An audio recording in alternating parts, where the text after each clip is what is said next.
Mi nombre es Ana y tengo 27 años. Me casé con mi marido Carlos después de casi un año de noviazgo.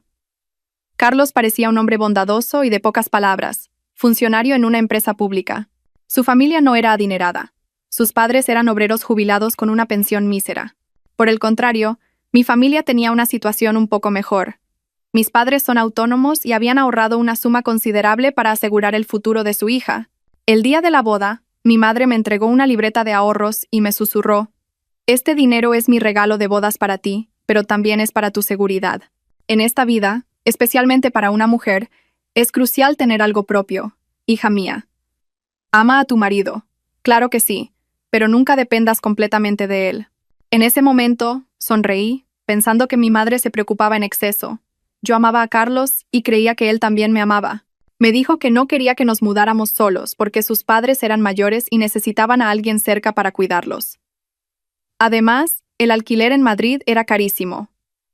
Y vivir juntos nos ahorraría bastante dinero. Escuchando sus palabras, llenas de piedad filial y sentido práctico, me pareció razonable y acepté felizmente convertirme en su esposa y vivir con su familia. No podía imaginar que ese sería el comienzo de una serie de días agotadores. Justo al segundo día después de la boda, mientras yo todavía me sentía cohibida adaptándome al nuevo hogar, Carlos me llamó al salón, delante de sus padres, para hablar de un asunto. Su rostro era sereno, pero su tono era firme. «Mamá no está bien de la espalda y ya no puede encargarse de la cocina. A partir de mañana, ¿te importaría cocinar para todos, las 3 comidas del día? Cocinas muy bien, y así mamá podrá descansar. Será lo mejor para todos». Mi suegra, Carmen, sentada a su lado, tosió un par de veces, frotándose la espalda con una expresión de cansancio. «Así es, hija. Ya estoy vieja, un rato de pie en la cocina y me mareo. Cuento contigo, mi nuera». La miré a ella y luego a mi marido. Todo sucedió demasiado rápido, como si fuera una escena perfectamente orquestada. Pero pensándolo bien, a mí me gustaba cocinar. Levantarme un poco antes por la mañana para preparar el desayuno, y de paso el almuerzo para que Carlos y yo lo lleváramos al trabajo, y dejar hecha la comida para mis suegros, no parecía un gran problema. Por la tarde, al volver del trabajo, pasar por el mercado a comprar algo para la cena tampoco era una tarea titánica. Así que asentí y acepté. Pero cocinar para una persona y cocinar para toda la familia de tu marido son dos cosas completamente distintas. En casa de mis suegros, cada uno tenía sus propios gustos. Mi suegro, Javier, prefería la comida con sabor fuerte, bien salada, y siempre necesitaba unas rodajas de guindilla en su plato. Mi suegra, Carmen, por el contrario, sufría de hipertensión y problemas de estómago, por lo que su comida debía ser extremadamente sosa, sin nada de picante. Carlos, mi marido, era más fácil de complacer, pero odiaba el pescado, de cualquier tipo. Y luego estaba mi cuñada, Laura, que aunque ya estaba casada y vivía cerca, traía a sus 2 hijos a comer a casa casi todos los días. Ella siempre se quejaba de que un plato tenía demasiada grasa, que otro no tenía suficientes proteínas, y repetía constantemente que había que comer healthy para mantener la línea. Así que, en cada comida, yo giraba en la cocina como una peonza. Tenía que servir un cuenco de sopa aparte sin perejil para mi marido. El guiso tenía que sazonarlo 2 veces. Una para mi suegro y otra, casi sin sal, para mi suegra. La comida debía ser variada, para satisfacer a los mayores, a los jóvenes y a la que estaba a dieta. Rara vez recibía un cumplido por la comida servida. Mi suegro se quejaba: «¿Por qué está tan soso hoy?». Mi suegra fruncía el ceño: «¿Por qué está tan salado? ¿Quieres que me dé un infarto?». Mi cuñada preguntaba: «¿Por qué no has hecho una ensalada de quinoa? Estos platos engordan mucho». Y Carlos simplemente comía en silencio, pero su silencio no era una señal de apoyo, sino de pura indiferencia. Daba por sentado que esa era mi obligación, ni más ni menos. Mi trabajo en la agencia de comunicación ya era bastante estresante de por sí. Las fechas de entrega y las peticiones de última hora eran el pan de cada día.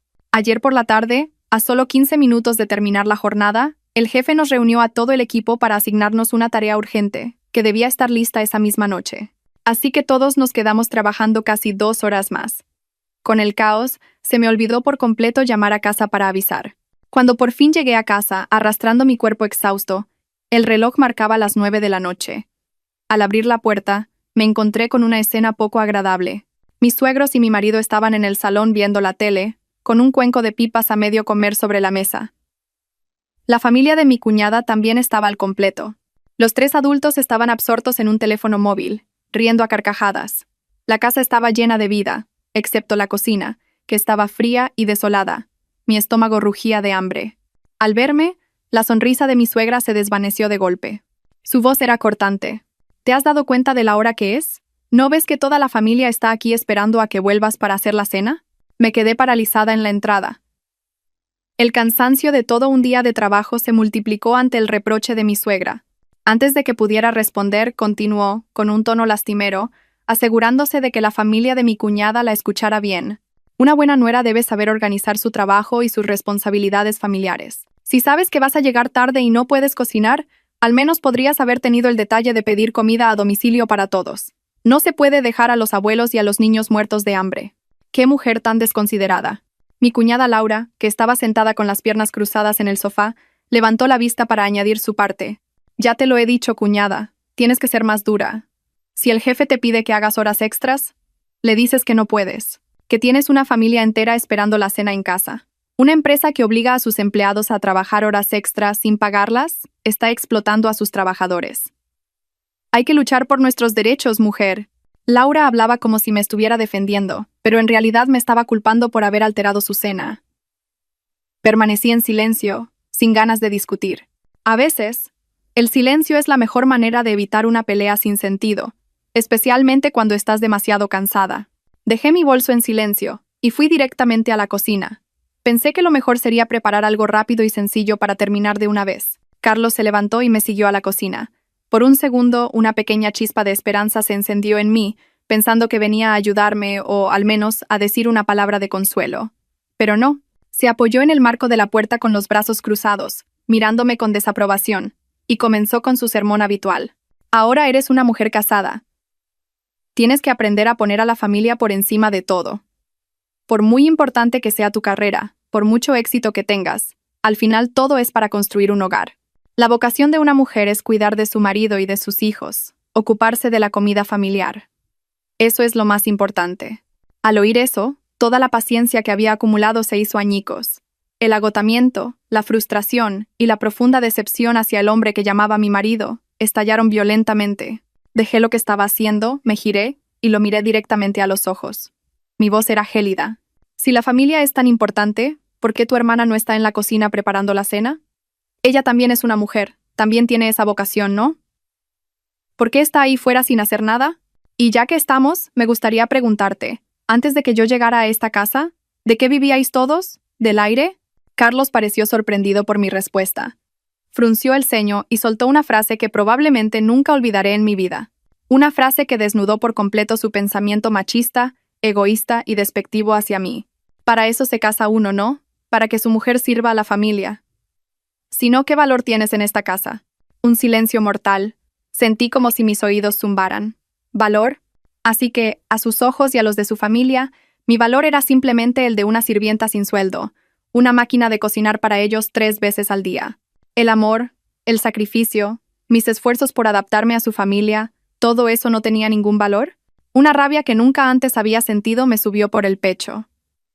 Sin decir una palabra más, me quité el delantal que llevaba puesto y lo tiré con fuerza al suelo. No lloré. Las lágrimas en ese momento eran superfluas. Fui directamente a nuestro dormitorio, abrí un cajón y saqué nuestro libro de familia, mi DNI y todos mis documentos personales. Volví al salón y arrojé el libro de familia sobre la mesa, justo delante de Carlos. Mañana a las 9 de la mañana en el juzgado. Asegúrate de llevar toda tu documentación. Nos divorciamos. Dicho esto, no le di oportunidad de reaccionar. Corrí hacia la puerta principal. Mientras me agachaba para ponerme los zapatos, oí vagamente a mi suegro decirle a su hijo con pánico: «¿Pero qué haces ahí parado? Ve tras tu mujer ahora mismo». Pero la voz de mi suegra resonó con total indiferencia. «Déjala. Es solo una rabieta. Las discusiones de pareja son normales. ¿De verdad crees que se atreverá a divorciarse?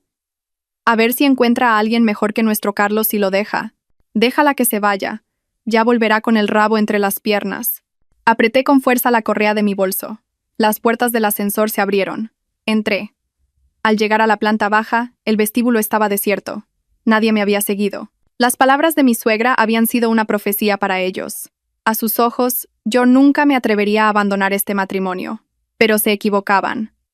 El vaso se había colmado. Salí a la calle y paré un taxi. Lléveme al barrio de Salamanca, por favor. Di la dirección de mis padres con una calma sorprendente. Esa noche tenía que volver a casa, mi verdadero hogar. El taxi se deslizó en la oscuridad, dejando atrás el bloque de pisos donde había vivido durante casi un año bajo el título de la casa de mi marido. Las luces de la calle se difuminaban a través de la ventanilla, igual que mi estado de ánimo. No lloraba, pero mi corazón dolía como si lo estuvieran desgarrando. El dolor no venía de la ira, sino de la desilusión, de darme cuenta de la verdadera cara del hombre al que había amado y en el que había confiado ciegamente. Llegué a casa cerca de las 10 de la noche.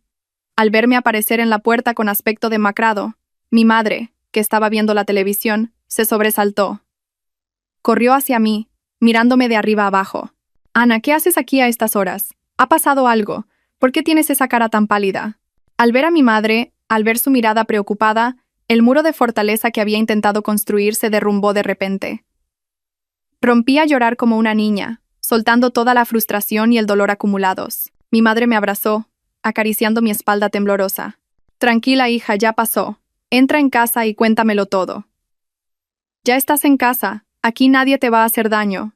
Su frase, «ya estás en casa», me hizo llorar aún más fuerte. Sí, este era mi hogar, el lugar donde había gente que realmente me amaba y me valoraba, no un lugar donde mi valía se medía por las comidas que preparaba. Mi madre me ayudó a entrar y me dio un vaso de agua tibia. Mi padre salió de su despacho y, al ver la escena, comprendió que algo no iba bien. Mientras yo le contaba entre sollozos toda la historia, desde las comidas para complacer a todos hasta la frase cruel de Carlos, el rostro de mi padre se fue ensombreciendo. Mi madre escuchaba en silencio, apretando mi mano con fuerza. Cuando mencioné mi decisión de divorciarme, mi padre golpeó la mesa con furia. ¿Divorcio? ¿Y ahora mismo? ¿Ese sinvergüenza? ¿Esa familia de impresentables? No permitiré que mi hija sufra así. Pero mi madre estaba más serena.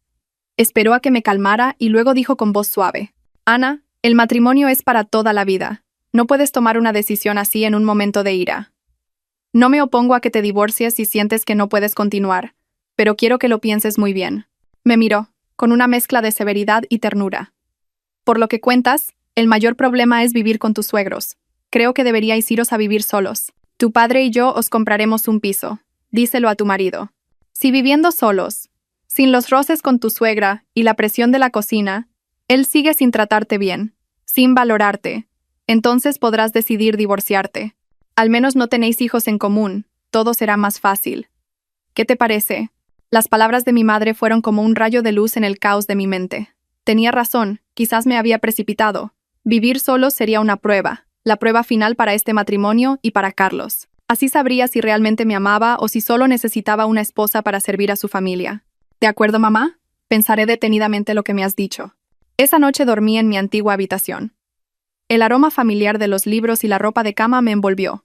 Por primera vez en casi un año, tuve un sueño verdaderamente tranquilo, sin la ansiedad de pensar qué cocinaría al día siguiente. A la mañana siguiente, mientras aún dudaba sobre qué hacer, el timbre de casa sonó insistentemente. Mi madre fue a abrir la puerta, y allí estaban, ni más ni menos, que Carlos y sus padres. Sus rostros reflejaban pánico y cansancio, como si no hubieran dormido en toda la noche. En cuanto me vio, Carlos se apresuró a acercarse, pero la mirada severa de mi padre lo detuvo en seco. Carmen, mi suegra, la misma que ayer decía que yo volvería sola, había cambiado su actitud 180 grados. Se acercó, me tomó la mano, y dijo con voz llena de arrepentimiento: «Ana, hija, me equivoqué, te pido perdón. No fui buena contigo, no tuve tacto. Por favor, perdónanos a mí y a Carlos. Dale una oportunidad. Él es un insensato, habla sin pensar, no se lo tengas en cuenta». Carlos también inclinó la cabeza, murmurando: «Lo siento, Ana. Me equivoqué. Por favor, no te divorcies. Si quieres, nos vamos a vivir a un piso de alquiler, ¿vale? No dejaré que sufras más». Al ver su actitud, me sentí a la vez sorprendida y escéptica. El cambio era demasiado repentino, pero recordando el consejo de mi madre, decidí darles una oportunidad. «No me voy a divorciar», dije, con voz todavía fría. «Pero tengo una condición. Nos iremos a vivir solos. Mis padres nos comprarán un piso, pero ese piso estará únicamente a mi nombre». Mi declaración dejó a los 3 miembros de la familia de Carlos atónitos. Un silencio tenso se apoderó de la habitación. Sabía que esta era la verdadera prueba. Mi frase, «el piso estará únicamente a mi nombre», fue como una pedrada lanzada a un estanque en calma. Los 3 se quedaron petrificados. Pude ver claramente el cálculo rápido en los ojos de mi suegra, la confusión en el rostro de Carlos y la sorpresa en el de Javier, mi suegro. El silencio se prolongó, volviéndose asfixiante. Mi padre, de brazos cruzados, parecía un juez esperando la respuesta del acusado. Mi madre, serena como siempre, me acariciaba suavemente la espalda para tranquilizarme. Finalmente fue Carmen, mi suegra, quien rompió el silencio. Esbozó una sonrisa algo forzada, y con una dulzura increíble, dijo: «Ay, por Dios, pensaba que era algo más grave. Eso es una tontería, hija. Si el piso te lo regalan tus padres, es lógico que esté a tu nombre. Vosotros dos sois uno, da igual que esté a tu nombre o al de Carlos. Mientras os queráis y seáis felices juntos, nosotros estaremos encantados». Sus palabras sonaban razonables y conciliadoras, pero después del shock de la noche anterior, yo ya no era la chica ingenua y crédula de antes. Me di cuenta de que en sus palabras había un cálculo muy bien disimulado. Aceptó demasiado rápido, sospechosamente rápido. Carlos, al ver que su madre daba luz verde, se apresuró a secundarla. «Claro que sí, cariño. Es lo más justo que el piso esté a tu nombre. Con tal de que vuelvas conmigo, lo que tú decidas estará bien». Lo miré, intentando encontrar un atisbo de sinceridad en sus ojos. Pero todo lo que vi fue prisa, un deseo de zanjar el asunto cuanto antes. Para él, que el piso estuviera a mi nombre parecía menos importante que salvar el matrimonio o, más bien, que salvar a una esposa, y el considerable regalo de bodas que estaba por llegar. Permanecí en silencio, sin responder. Me giré hacia mi madre. Ella asintió levemente, indicándome que aceptara. Bueno, consideremos esto como el primer paso. El tiempo diría lo que pasaría después. De acuerdo, dije. Volveré con vosotros. Pero necesito tiempo para que mis padres encuentren un piso. Durante este tiempo, seguiré viviendo en vuestra casa, pero no podré encargarme de todas las comidas. Mi trabajo es muy exigente. ¿Podríais mamá y Laura ayudarme? Esta fue mi segunda prueba. Quería ver su reacción cuando les pidiera directamente que compartieran las tareas. El rostro de mi suegra mostró una fugaz expresión de disgusto, pero la ocultó rápidamente. «Claro que sí, hija. Tú preocúpate de tu trabajo. De la comida en casa ya nos encargamos tu cuñada y yo. Ya has trabajado bastante, mi nuera, así que volví con ellos». La vida después de eso experimentó algunos cambios. Mi suegra realmente entró en la cocina, aunque las comidas eran más sencillas y no tan elaboradas como las mías. Mi cuñada ya no se pasaba el día sentada y de vez en cuando ayudaba a limpiar las verduras o a lavar los platos. Carlos se mostró más atento conmigo. Me preguntaba si estaba cansada, si el trabajo era duro. Sin embargo, sentía una cierta artificialidad en todos esos cambios. Era como una obra de teatro bien montada en la que todos se esforzaban por interpretar su papel. De vez en cuando, todavía sorprendía a mi suegra con una mirada de descontento mientras estaba en la cocina. Todavía oía a mi cuñada quejarse a su madre de que las tareas del hogar eran responsabilidad de la cuñada, no suya, y Carlos. Su atención era superficial, como una obligación que debía cumplir. Aproximadamente un mes después, mi madre llamó para decirme que había encontrado un piso. Era un apartamento en una urbanización de lujo, de casi 100 metros cuadrados, en una zona nueva no muy lejos del centro. Estaba completamente amueblado, listo para entrar a vivir. Mi madre ya había arreglado todo el papeleo. La escritura de propiedad estaba a nombre único de Ana García. El día que recibí las llaves, mi suegra y mi cuñada insistieron en venir. Al entrar en el apartamento, no pudieron ocultar su asombro y admiración. «Dios mío, qué casa tan bonita, qué espaciosa y luminosa». Carmen recorrió el piso, pasando la mano por el sofá de cuero, con los ojos brillantes. Mi cuñada corrió al dormitorio principal, exclamando: «Esta habitación es preciosa, cuñada, y tiene balcón privado. Sería genial venir a dormir aquí con los niños». Hablaban y actuaban como si esta fuera también su casa. Carlos parecía muy feliz. Me abrazó y me susurró al oído: «Gracias a ti y a tus padres. Aquí empezaremos de nuevo y seremos muy felices». Miré su sonrisa, la expresión de júbilo de mi suegra y mi cuñada, y una vaga sensación de inquietud se apoderó de mí. ¿Sería mudarnos solos una verdadera escapatoria o simplemente abriría un nuevo campo de batalla? Una batalla en la que su objetivo no sería solo mi trabajo, sino también mi patrimonio. Quizás mi prueba no había hecho más que empezar. Las primeras semanas en el nuevo apartamento fueron un sueño. Carlos parecía haberse transformado en otra persona. Tomaba la iniciativa en la cocina, aprendiendo a preparar mis platos favoritos. Montó él mismo una estantería nueva en el despacho y se afanaba en limpiar la casa conmigo cada fin de semana. Íbamos juntos al supermercado, veíamos películas hasta tarde, disfrutando de la privacidad y la dulzura de una pareja de recién casados de verdad. Estuve a punto de creer que mi decisión de dar una segunda oportunidad a nuestro matrimonio había sido la correcta. Pensé que, como decía mi madre, todos los conflictos anteriores se debían a los roces de la convivencia. Con nuestro propio espacio, nuestro amor había vuelto a florecer. Me permití ser feliz, confiar una vez más. Pero esa paz duró menos de lo que imaginaba. Las primeras grietas aparecieron después de solo 2 semanas, y vinieron de la mano de mi suegra, Carmen. Todo comenzó con llamadas telefónicas excesivamente atentas. Llamaba casi todos los días, a mí o a Carlos, para preguntar si ya habíamos comido o si necesitábamos que nos comprara algo. Al principio, pensé que era la preocupación normal de una madre, pero poco a poco me di cuenta de que era su forma de controlar e inmiscuirse en nuestra vida privada. Una noche, mientras veíamos la televisión después de cenar, sonó el timbre. Era Carmen. Traía un tupper con caldo casero. Pasaba por aquí después de mi paseo y os he traído un poco de caldo para que repongáis fuerzas.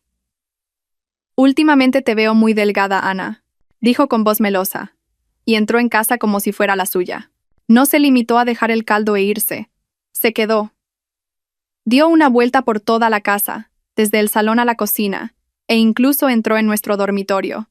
Pasaba el dedo por los muebles, inspeccionando cada rincón. Esta nevera es demasiado grande para 2, gastáis mucha electricidad.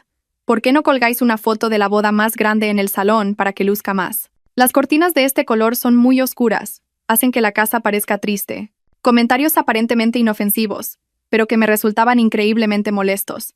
Se comportaba como la dueña, y yo solo era una inquilina temporal en esta casa.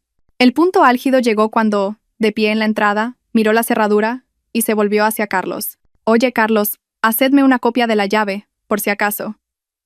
Así, si estáis de viaje o en el trabajo y pasa algo, un incendio o cualquier urgencia, puedo entrar a echar un vistazo. Es por vuestro bien. Antes de que yo pudiera reaccionar, Carlos respondió rápidamente. Claro, mamá. Mañana mismo te hago una copia. Tienes razón. Siempre es mejor que un adulto esté pendiente. Aceptó sin consultarme, como si yo no tuviera derecho a decidir nada en mi propia casa. No pude mantener la calma por más tiempo. De eso nada, Carlos, dije, con voz firme. Esta casa es nuestro espacio privado. Las llaves solo deberíamos tenerlas nosotros 2. Si pasa algo, ya está la administración del edificio para encargarse. El ambiente en la habitación se tensó de inmediato. Carmen me miró, y su expresión ya no era dulce, sino que tenía un destello gélido. Carlos frunció el ceño. «Qué exagerada eres. Mamá solo quiere ayudarnos. ¿Es que no te fías de ella?», me recriminó. No es cuestión de confianza, intenté explicar. Es cuestión de privacidad. ¿Lo entiendes? ¿Privacidad? ¿Qué privacidad ni qué narices? Somos madre e hijo. ¿Qué tontería es esa de la privacidad?, gritó Carlos. La primera discusión en nuestra nueva casa había estallado. Y todo por una llave. Carmen se fue en silencio, pero supe que no estaba contenta. Carlos estuvo enfadado toda la noche, sin dirigirme la palabra. Tumbada en nuestra cómoda cama, en el lujoso apartamento que estaba a mi nombre, me sentí completamente sola y desamparada. El muro llamado su familia seguía siendo demasiado sólido, y yo solo era una extraña intentando entrar en él en vano. Después del incidente de la llave, el ambiente entre Carlos y yo se volvió tenso. Ya no era tan alegre y hablador como los primeros días. Seguía cocinando y limpiando, pero como una máquina programada, sin entusiasmo. Sabía que, en su mente, yo me había convertido en una esposa difícil y desconsiderada. La intrusión de su familia en nuestra vida no se detuvo ahí. Se volvió cada vez más sutil y molesta. Esta vez la protagonista fue mi cuñada, Laura. Una tarde, al volver del trabajo, me encontré a sus 2 hijos, un niño y una niña, viendo dibujos animados y comiendo patatas fritas en mi salón. La casa estaba hecha un desastre, llena de juguetes. «Hola, tía Ana», me saludó el mayor educadamente. «¿Qué hacéis aquí? ¿Dónde está mamá?», pregunté sorprendida. «Mamá nos ha traído a jugar con el tío Carlos. Dice que tenía que ir a hacerse la manicura». Justo en ese momento, Carlos salió de la cocina con un plato de fruta cortada. «Los he recogido yo», dijo sonriendo. «Es que la casa está muy vacía solo con nosotros 2. Un poco de ruido de niños le da alegría». No supe qué decir. No veía la alegría por ninguna parte, solo el cansancio. Acababa de llegar del trabajo y lo único que quería era descansar en silencio, y ahora tenía que cuidar de 2 niños más. Pero no podía decirlo, por miedo a que Carlos volviera a acusarme de no querer a su familia. Esto se convirtió en la norma. Casi todos los días, Laura nos dejaba a sus hijos durante unas horas con cualquier excusa. Una cita en el spa, una reunión de padres, un café con amigas. Mi casa se había convertido de facto en una guardería gratuita. No solo tenía que ocuparme de la comida para nosotros, sino también para mis 2 sobrinos. Comían, lo ensuciaban todo, y era yo quien tenía que limpiar. El colmo de la molestia llegaba los fines de semana. En lugar de ser un tiempo para nosotros, nuestro apartamento se transformaba en el punto de encuentro de toda la familia de Carlos. El sábado por la mañana Javier y Carmen ya estaban allí. Poco después llegaba la familia de Laura. Venían con la mentalidad de estar en casa de su hijo y su hermano, sin la más mínima consideración de ser invitados. Carmen iba directamente a la cocina, abría la nevera para inspeccionarla, y luego comentaba: ¿por qué no compras unas costillas para hacer un guiso? A los niños les encanta. Javier ponía las noticias en la televisión a todo volumen. Laura, con total naturalidad, me pedía cosas. Ana, ¿me preparas un zumo de naranja? Oye, Ana, a mi hijo le apetecen unas galletas. ¿Tienes algo en la cocina? Y Carlos, mi marido, volvía a ser el de siempre. Se sentaba a ver la tele con su padre, jugaba con sus sobrinos y esperaba a que yo sirviera la comida. Cuando le pedía que me echara una mano, me ignoraba. Hazlo tú, estoy ocupado con los invitados. Cuando hay visita, hay que ser un buen anfitrión. Además, son de la familia. Son de la familia. Esa era la excusa que usaba para justificar todas las molestias que su familia me causaba. Me sentía como una asistenta de lujo, trabajando gratis en mi propia casa. Ese domingo por la noche, después de despedir a toda la tropa y ver la casa como un campo de batalla, no pude más. Me dejé caer en el sofá, sin ganas de limpiar.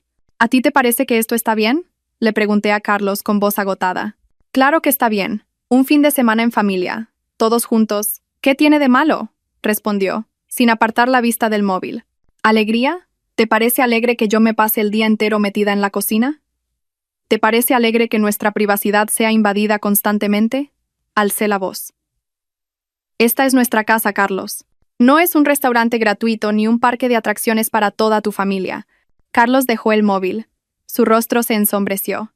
Ya estás empezando otra vez. ¿No puedes ser un poco más tolerante? Son mis padres, mi hermana. ¿Qué hay de malo en que vengan a visitar a su hijo y a su hermano? No hay nada de malo. Pero necesitan tener un mínimo de respeto por mí, la dueña de esta casa. Y tú deberías tener la responsabilidad de proteger la privacidad de nuestra pequeña familia. Estoy harto, gritó Carlos. No quiero tener que escuchar tus quejas por estas tonterías todos los días. La discusión terminó en un silencio pesado. El sueño de un nuevo hogar se había hecho añicos. Me di cuenta de que el problema no era vivir juntos o separados. El problema era mi propio marido y la mentalidad profundamente arraigada en toda su familia. La nuera está para servir y su familia siempre será la máxima prioridad.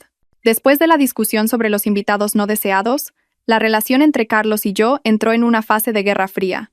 Hablábamos menos. La dulzura y la atención de antes habían desaparecido por completo.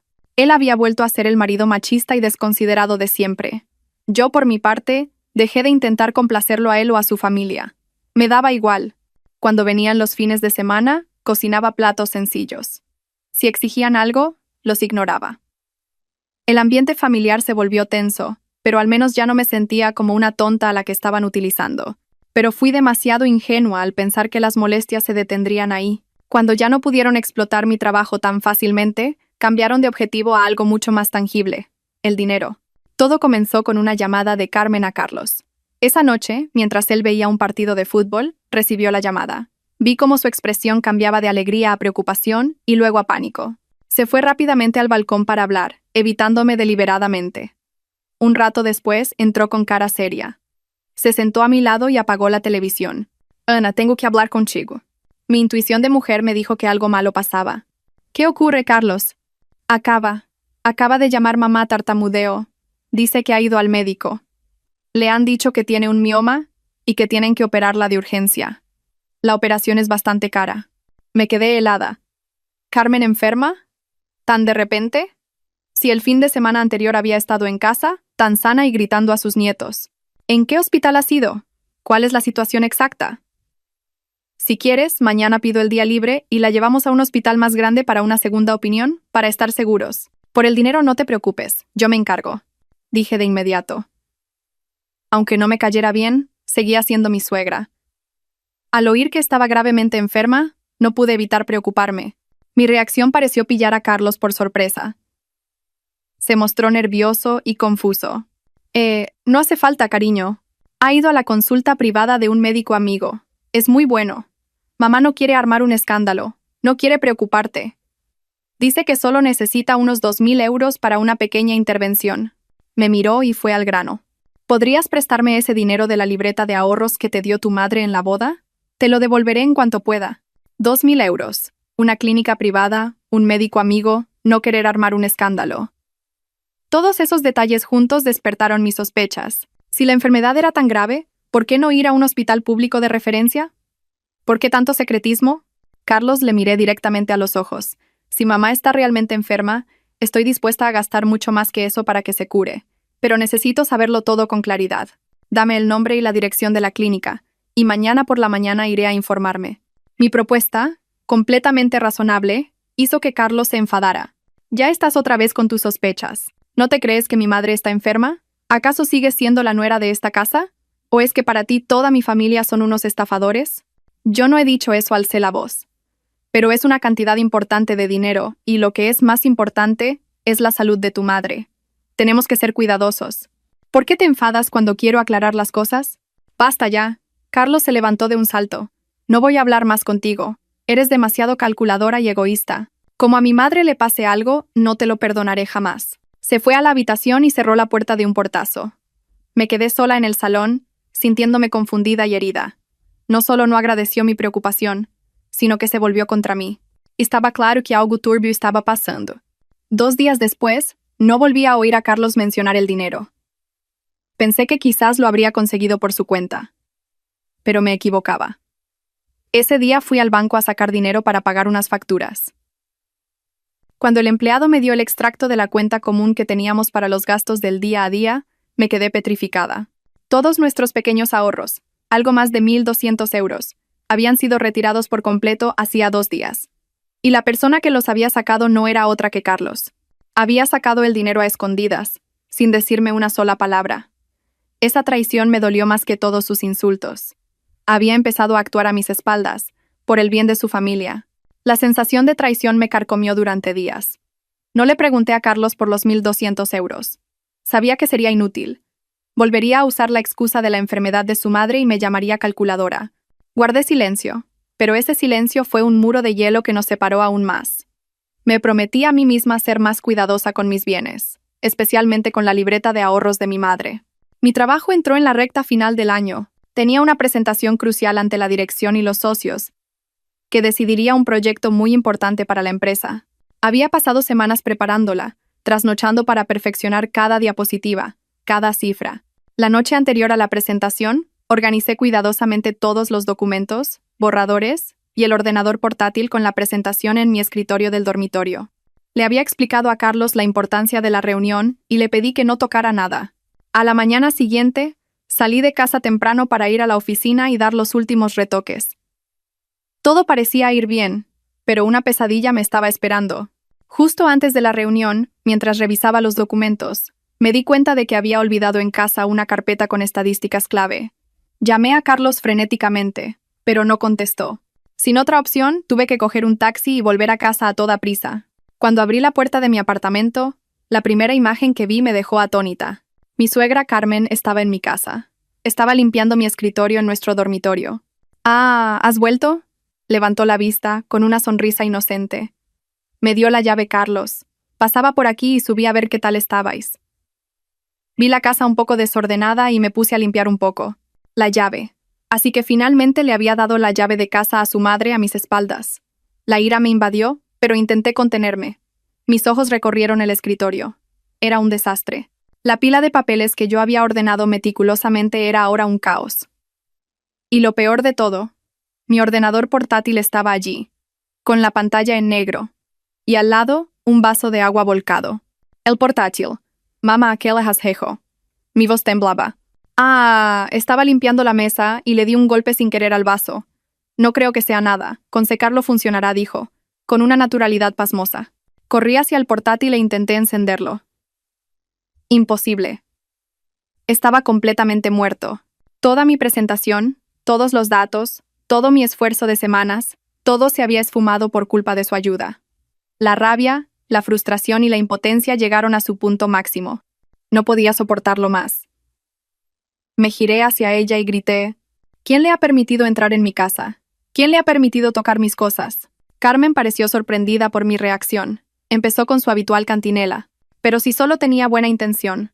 Solo quería ayudar a mi nuera para que no tuviera tanto trabajo.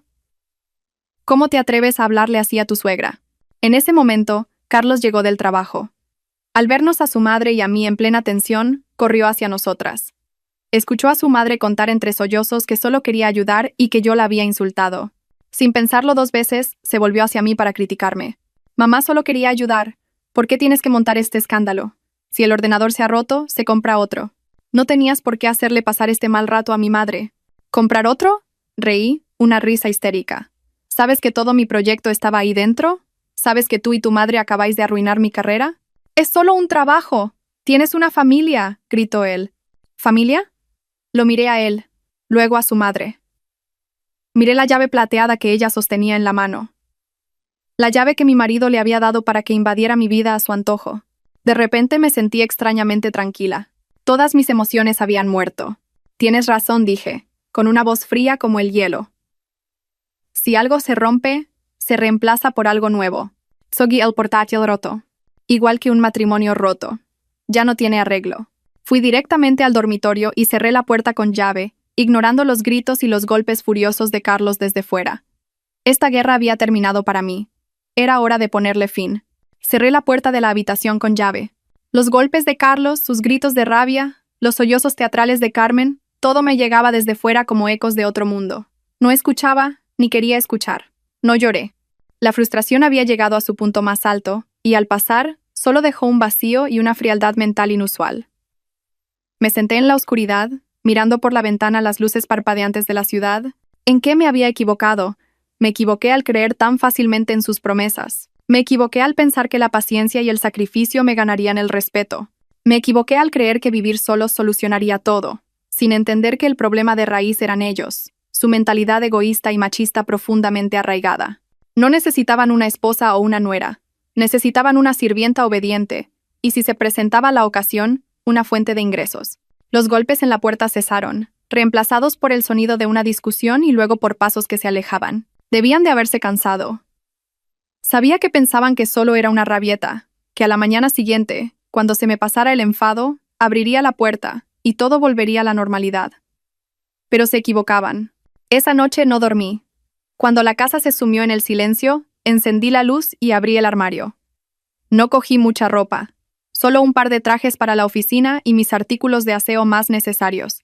Lo que necesitaba coger era mucho más importante. Abrí la pequeña caja fuerte del armario y saqué la escritura del piso, la libreta de ahorros que me dio mi madre, el pasaporte y todos mis documentos importantes. Lo guardé todo cuidadosamente en otro bolso. Esa era mi garantía, mi vía de escape. No permitiría que nadie me lo arrebatara. Casi al amanecer, cuando el cielo empezaba a clarear, oí los ronquidos de Carlos desde el salón. Debía de haberse quedado dormido allí. Abrí la puerta con cuidado y salí de puntillas. Estaba acurrucado en el sofá.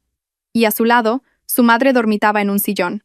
Probablemente se había quedado para vigilarme. Los miré sin una pizca de compasión. Fui al escritorio, donde aún yacía el portátil roto. Lo coloqué en el centro de la mesa. A su lado puse nuestro álbum de fotos de la boda. A un lado el principio, al otro, el final. Un mensaje sin palabras, pero más contundente que cualquier insulto. Luego, me fui en silencio. No fui a casa de mis padres. Sabía que si iba allí, me buscarían. Volverían a llorar, a suplicar, a presionar a mis padres. Necesitaba un lugar tranquilo, una base desde la que planificar mi siguiente paso. Cogí un taxi y fui directamente a un hotel en el centro de la ciudad. Una vez en la habitación, cerré la puerta con llave y por fin me sentí segura. De pie junto a la ventana, observé el ajetreado tráfico de un nuevo día que comenzaba. Sabía que una nueva batalla, la batalla legal, estaba a punto de empezar, y esta vez no habría concesiones. Carlos se despertó en el sofá, con el cuello y la espalda doloridos. El recuerdo de la discusión de la noche anterior le hizo fruncir el ceño con fastidio. Las mujeres solo sirven para enfadarse, murmuró. Pensaba que Ana seguía durmiendo en la habitación y que esa mañana tendría que ser él quien se disculpara. Pero al entrar en el dormitorio lo encontró vacío. La cama estaba hecha, el armario entreabierto, y faltaban algunos de sus trajes habituales. El corazón de Carlos empezó a latir con fuerza. Corrió al salón y vio a su madre aún dormitando. Sobre la mesa, el portátil roto y el álbum de bodas parecían un desafío. Llamó a Ana a toda prisa. El teléfono sonaba, pero nadie contestaba. Llamó 5, 10 veces. Solo el silencio como respuesta. «Mamá, despierta. Se ha ido». Carlos sacudió a su madre, con la voz llena de pánico. Carmen se despertó aturdida. «¿Qué? ¿A dónde va a ir?» «Seguramente a casa de sus padres a quejarse. Déjala, ya volverá». «No, no contesta el teléfono», dijo Carlos, señalando el cajón donde sabía que Ana guardaba los documentos. «Se ha llevado todos los papeles. La escritura del piso, la libreta de ahorros, se lo ha llevado todo». Al oír las palabras escritura del piso, Carmen se levantó de un salto. El sueño se desvaneció, reemplazado por un pánico real. Corrió al dormitorio, rebuscó por todas partes y confirmó que su hijo decía la verdad. «Dios mío, qué desastre. ¿Pretende quedarse con todo y abandonarnos?», gritó. Laura, la cuñada que acababa de enterarse, llegó corriendo. Al oír la historia, también entró en pánico. «Estamos perdidos. El piso está solo a su nombre. Si ahora pide el divorcio, ¿nos quedaremos en la calle?». Su miedo no era por el matrimonio roto de Carlos, ni por el dolor de Ana. Su miedo provenía del riesgo de perder la propiedad que siempre habían considerado suya. «De ninguna manera», gruñó Carmen. «No podemos dejar que haga lo que le dé la gana. Tenemos que ir a casa de sus padres ahora mismo. Vamos a montar un buen escándalo. Me pondré a llorar y a suplicar, a ver si se atreven a dejar que su hija cometa la indecencia de abandonar a su marido y quedarse con todo».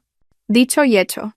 Los tres, con caras de víctimas preparadas, se dirigieron a casa de mis padres, listos para representar su drama. Pero cuando se abrió la puerta, quien los recibió no fui yo, sino mi madre. Los miró con una frialdad que no dejaba lugar a dudas. «Buenos días. ¿Buscan a mi hija?» «Señora, tiene que ayudarnos», comenzó a sollozar Carmen. «Ana se ha ido de casa esta mañana, enfadada. Estamos muy preocupados». Mi madre sonrió con desdén. «Ella no está aquí. Y creo que ya no necesitan buscarla». Hizo una pausa y luego pronunció una frase que los dejó helados. «Si quieren hablar de algo, a partir de ahora, hablen con mi abogada». «¿Abogada?» La palabra sonó como un trueno. Se miraron entre sí y sus rostros pasaron del pánico al terror.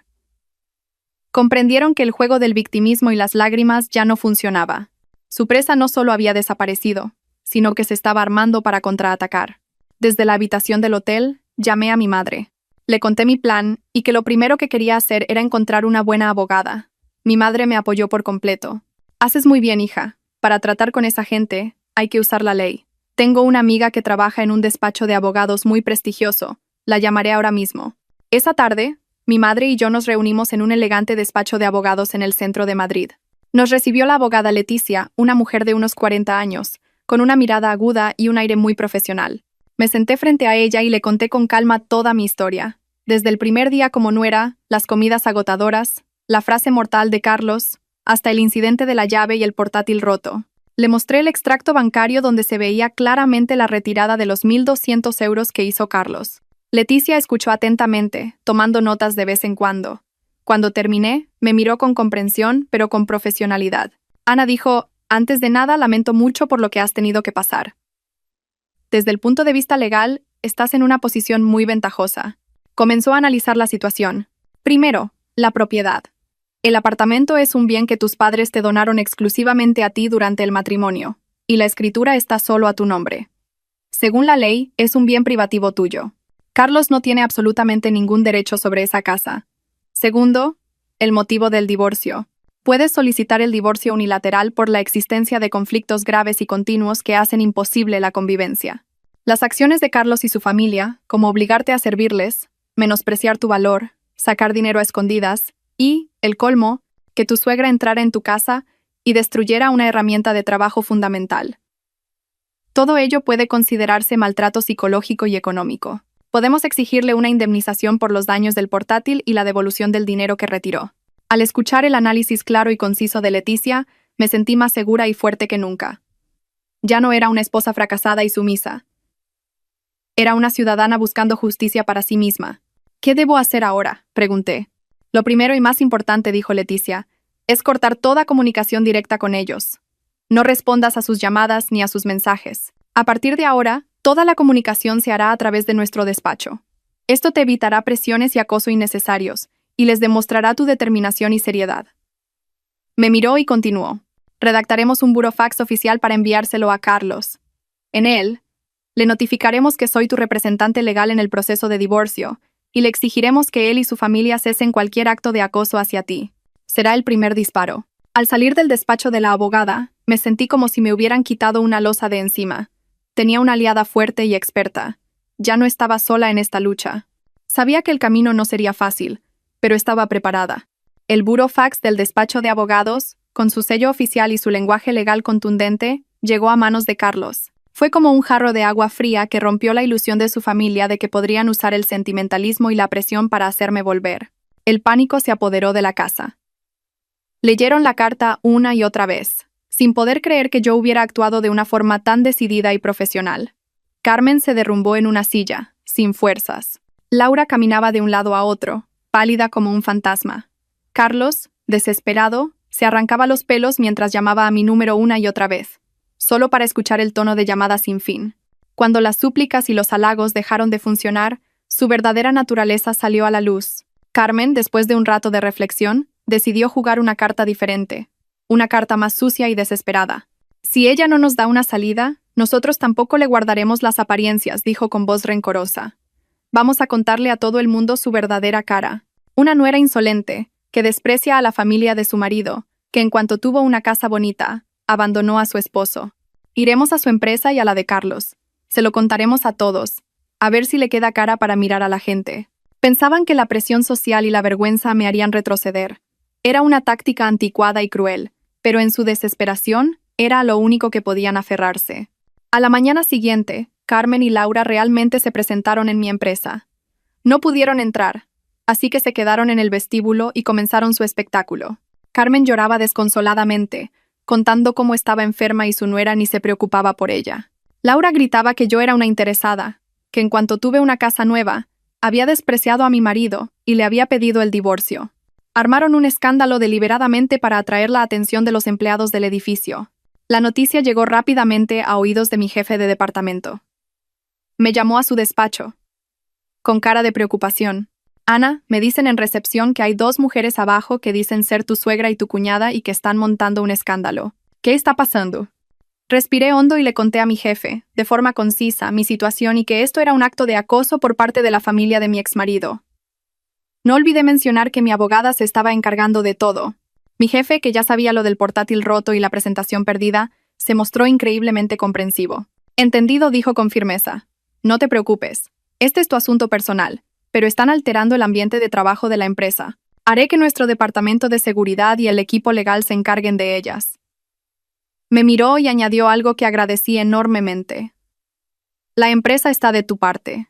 Si necesitas cualquier tipo de apoyo, no dudes en decírmelo. La jugada desesperada de mi familia política no solo no me hundió, sino que le salió completamente al revés. Solo sirvió para mostrar su verdadera cara y para que yo recibiera aún más simpatía y apoyo de la gente a mi alrededor. Esta guerra la habían perdido desde el momento en que recurrieron a tácticas tan viles. La actuación de Carmen y Laura en el vestíbulo de mi empresa no solo fracasó, sino que desencadenó un efecto dominó que nunca previeron. En mi empresa, la historia se extendió rápidamente por los chats internos, pero nadie me criticó. Al contrario, recibí innumerables mensajes de apoyo y ánimo de mis compañeros. No me veían como una nuera desagradecida, sino como la víctima de una familia política anticuada y abusiva. La imagen de una mujer independiente y con carrera, acosada por su familia política en su propio lugar de trabajo, despertó la indignación y la simpatía de todos, especialmente de mis compañeras. Sin quererlo, el drama de mi suegra me había convertido en un símbolo de resiliencia. Pero en la empresa de Carlos, las cosas fueron muy diferentes. Su lugar de trabajo era una administración pública, un entorno donde los valores tradicionales y la estabilidad familiar se valoran mucho. El rumor de que su familia había ido a la empresa de su mujer a exigir justicia llegó rápidamente a oídos de sus colegas. Pero en lugar de simpatía, lo miraron con otros ojos. Empezaron los susurros. He oído que su mujer le ha pedido el divorcio.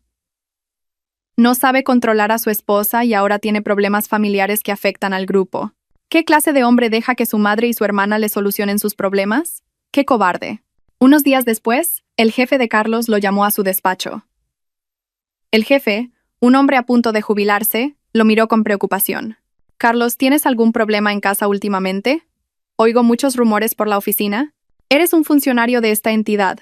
Debes cuidar tu imagen y no permitir que tus asuntos personales afecten a la reputación del departamento. Vete a casa y soluciona tus problemas de puertas para adentro. Carlos salió del despacho de su jefe con la cara desencajada. La presión del trabajo, las críticas de sus compañeros, todo se le vino encima. Volvió a casa furioso y descargó toda su ira contra su madre y su hermana. «Mirad lo que habéis hecho. Me habéis hecho quedar en ridículo en el trabajo. ¿Estáis contentas?», gritó. Carmen y Laura no se quedaron calladas. «La culpa es tuya por ser un blando. Por no saber educar a tu mujer, por eso se te ha subido a la cabeza. ¿Y ahora vienes a culparnos a nosotras?». La familia, que ya tenía grietas, comenzó a desmoronarse desde dentro. El sólido muro que habían construido se estaba derrumbando por culpa de sus propios constructores. Mientras tanto, recibí una llamada de mi abogada, Leticia. «Ana, ya tenemos la ventaja en la opinión pública. Ahora es el momento de dar el golpe definitivo en el terreno económico», dijo con voz firme. «Nuestro despacho enviará un requerimiento oficial exigiendo a Carlos la devolución íntegra de los 1.200 euros que retiró de la cuenta común, además de una indemnización por el coste total del portátil dañado. Le daremos un plazo concreto para que lo haga. Si no cumple, llevaremos el asunto a los tribunales como un acto de apropiación indebida». Acepté sin dudarlo. La batalla tenía que llegar a su fin. Lo que era mío, lo recuperaría. Y por el daño que me habían causado, tendrían que pagar. El requerimiento del despacho de abogados, con sus cifras y cláusulas claras, llegó a casa de Carlos como una bomba de relojería. Al leerlo, se quedó paralizado. 1.200 euros en efectivo, más casi 1.000 de indemnización por el portátil. Casi 2.200 euros. Una cantidad no muy grande para mi familia, pero un problema enorme para él. Corrió a buscar a su madre, desesperado. «Mamá, ¿y ahora qué? Tu nuera me ha enviado a sus abogados para reclamarme el dinero. Dijiste que estabas enferma y que lo necesitabas. Pues ahora dame el dinero para devolvérselo». Al oír la palabra dinero, el rostro de Carmen cambió. «¿Dinero? ¿De dónde voy a sacar yo dinero? Yo no estaba enferma. Lo dije para ponerla a prueba». «¿Ponerla a prueba?», gritó Carlos. «Por tu prueba ahora tengo una deuda de casi 2.200 euros. Si tú no tienes el dinero, ¿qué hay de Laura? El otro día le presté 500 euros, ¿no?». Se giró hacia Laura, que estaba sentada en silencio. Ella se sobresaltó. «Ese dinero se lo di a mi marido para pagar una deuda del negocio. Ahora no tengo de dónde sacarlo para devolvértelo». En ese momento, toda su red de mentiras se vino abajo. Carlos no había usado los 1.200 euros para la enfermedad de su madre. Había usado una parte para pagar una deuda personal y otra parte se la había prestado a su hermana. Todo a mis espaldas.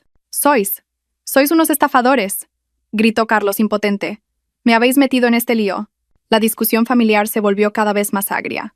Se culparon unos a otros, señalándose por su propia codicia y estupidez. Mientras tanto, mi vida estaba entrando en una nueva fase muy positiva.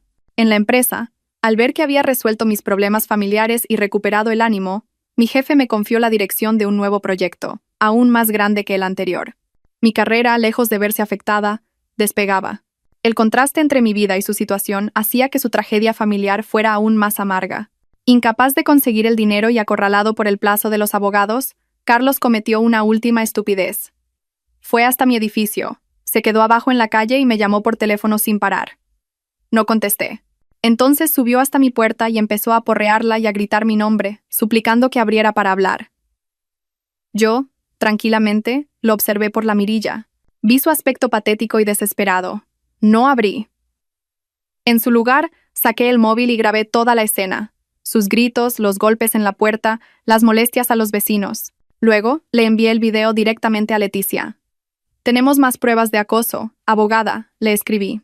Carlos no sabía que cada uno de sus actos desesperados me estaba proporcionando más munición para poner fin a este matrimonio de la forma más rápida posible. Tras fracasar en su intento de suplicarme, Carlos volvió a casa como un alma en pena. La casa, ya de por sí tensa, se volvió aún más sombría. Se sentaron mirándose unos a otros, sin decir nada, solo suspiros y miradas de reproche. Habían creado un desastre juntos, y ahora nadie sabía cómo solucionarlo. Y en ese momento, el hombre más silencioso de la casa, Javier, mi suegro, cuya existencia casi había olvidado en medio de los conflictos, habló por primera vez. Sentado en su vieja silla de madera, dio una calada a su cigarro y exhaló el humo, denso como sus propios pensamientos. Miró a su esposa, a su hijo y a su hija, y con una voz ronca pero firme, dijo: «Ya basta». Todos se sobresaltaron. «Mirad en qué habéis convertido esta casa». Golpeó la mesa con fuerza, un gesto que nunca antes había hecho. Tú, dijo mirando a su mujer, toda tu vida calculando, comparando, malmetiendo a tus hijos. ¿Alguna vez has querido de verdad a tu nuera? ¿O solo la veías como una criada y una fuente de dinero? Tus problemas de estómago son reales, pero ¿crees que no sé cuántas veces has exagerado el dolor para no hacer nada en casa? Carmen se puso pálida, tartamudeando. «Javier, ¿qué dices?» Y tú, Laura señaló a su hija. «Te casaste, ya eres de otra familia. En lugar de cuidar de tu propia casa, vienes aquí todos los días a comer de gorra, a sacarle el dinero a tu hermano y a envenenar a tu cuñada. ¿No te da vergüenza?» Finalmente se giró hacia Carlos. Su mirada era una mezcla de ira y una decepción infinita. «¿Y tú?» «Nunca pensé que fueras un hombre tan cobarde. Dejas que tu madre y tu hermana te manipulen, no eres capaz de proteger a tu mujer y encima te unes a ellas para criticarla y aprovecharte de ella. ¿Acaso eres un hombre?» La ira de Javier fue como un huracán que barrió toda la falsedad. Dejó a todos atónitos. «Os lo digo yo», gritó. «Ana era una buena nuera. Esta familia no tuvo la suerte de merecerla. Habéis destrozado la familia de mi hijo por vuestra codicia y vuestra estupidez». Dicho esto, se levantó, se fue a su habitación y cerró la puerta de un portazo. Su rebelión creó una brecha insalvable. Laura, viendo que la situación era insostenible, buscó una excusa y se fue con sus hijos, cortando casi por completo el contacto a partir de entonces. Carmen se quedó paralizada, desenmascarada por su marido por primera vez en su vida, y Carlos se derrumbó, con la cabeza entre las manos. Se dio cuenta de que lo había perdido todo: su esposa, su familia, su honor, y todo por haber obedecido ciegamente a su madre. Esa noche, recibí una llamada de un número desconocido. Dudé, pero contesté. «Diga». «Ana, soy yo, tu suegro». La voz de Javier sonaba cansada y avergonzada. Guardé silencio. «Ana», lo siento, dijo, con sinceridad. «La culpa es de mi familia.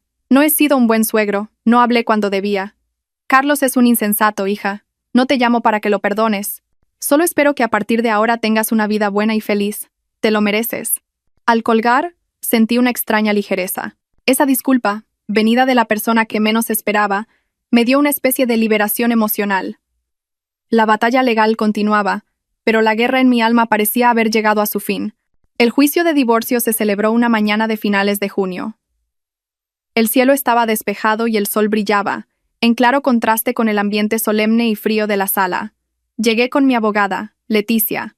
Llevaba un elegante traje de chaqueta color beige y el pelo recogido. Estaba completamente tranquila y segura de mí misma. En el banco de enfrente estaba Carlos. Parecía demacrado y abatido, con el pelo revuelto y ojeras. Estaba solo.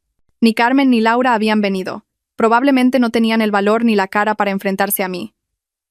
En la fila de atrás, vi la figura familiar de Javier, sentado en silencio en un rincón. La vista fue rápida y profesional, sin las discusiones ni los dramas que había imaginado. Leticia presentó el caso de forma clara y lógica. Aportó pruebas del conflicto insuperable, de la falta de responsabilidad de Carlos, de la retirada de dinero de la cuenta común y el video de su acoso en mi casa. Todo era irrefutable. Cuando el juez se dirigió a Carlos y le preguntó: ¿tiene algo que alegar a lo expuesto por la demandante? ¿Está de acuerdo con el divorcio? Él levantó la cabeza y me miró. En sus ojos ya no había ira ni reproche, solo un cansancio y un arrepentimiento infinitos. Me miró como si me viera por primera vez, no como su esposa o su nuera, sino como la mujer fuerte e independiente que había perdido. Respiró hondo y dijo con voz ronca: «No tengo nada que alegar. Estoy de acuerdo con el divorcio. Toda la culpa ha sido mía. Aceptó todas mis peticiones, desde la devolución del dinero hasta la indemnización por los daños». El juez golpeó el mazo y declaró: «Se concede el divorcio». El sonido seco y definitivo puso fin a mi tormentoso matrimonio. Todo el proceso legal había terminado. Salí de la sala con Leticia, caminando hacia la brillante luz del sol. Respiré hondo, sintiendo en mi pecho una libertad que nunca antes había experimentado. Al pasar por el pasillo, vi a Javier de pie en un rincón. Me miró sin decir nada, solo asintió levemente con la cabeza. Un gesto de reconocimiento, de respeto y de disculpa silenciosa. Le devolví el gesto y me di la vuelta para marcharme. El pasado, con todas sus personas y su dolor, por fin se había quedado atrás. Una nueva vida me esperaba. Con la sentencia de divorcio en la mano, salí del juzgado en una tarde soleada. Por primera vez en más de 2 años, sentí que podía respirar a pleno pulmón. La carga invisible que había llevado sobre mis hombros durante tanto tiempo finalmente había desaparecido. Era libre. Volví a mi apartamento. Sin Carlos, sin invitados no deseados, sin críticas. La casa estaba extrañamente silenciosa, pero no era un silencio frío, era la quietud de la paz. Pasé la tarde reorganizando todo, guardando cualquier cosa que me recordara a él, colocando los muebles a mi gusto. La cocina, que una vez fue el epicentro del servicio y la frustración, se convirtió en mi propio espacio creativo.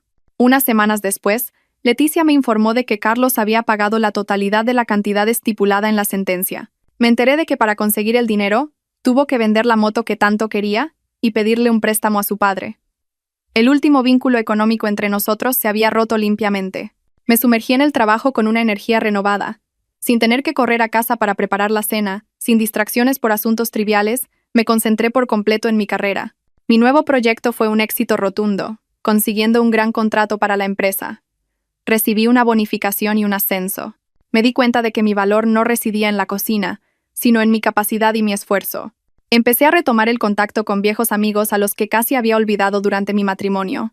Quedábamos para tomar café, ir al cine, ir de compras. Al escuchar mi historia, mis amigos sentían lástima por lo que había pasado, pero se alegraban por mí. Salir de esa casa ha sido lo mejor que te ha podido pasar, Ana, me dijo mi mejor amiga. Ahora, tienes que vivir para ti.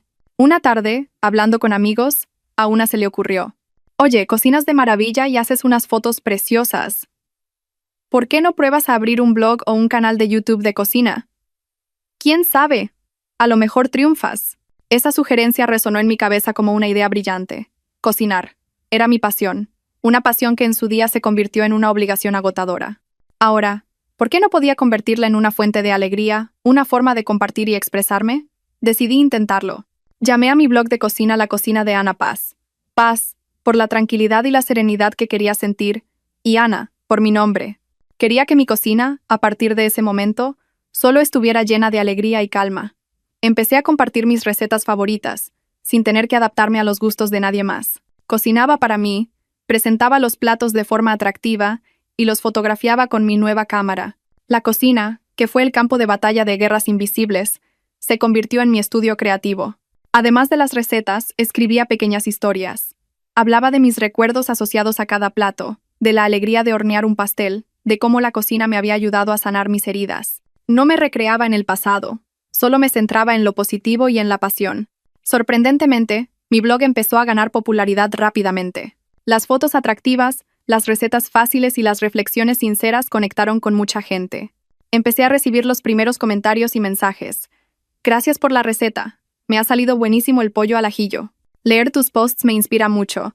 Voy a volver a enamorarme de mi cocina, Ana. Eres muy fuerte y optimista. Te deseo lo mejor. Por primera vez sentí la alegría de cocinar para otros sin que fuera una obligación. Encontré una comunidad, gente con la misma pasión, que valoraba mi esfuerzo. De vez en cuando, me llegaban noticias de mi antigua familia política a través de conocidos comunes. Al parecer, después de mi marcha, el ambiente en su casa era muy tenso. Carlos tuvo que volver a vivir con sus padres. Sin mí, tenía que cocinar él o comer fuera. Su madre había vuelto a sus tradicionales dolores de estómago. Laura apenas los visitaba, ya que no había nadie para servirla. Escuchaba esas historias con total indiferencia. Mi decisión había sido, sin duda, la correcta.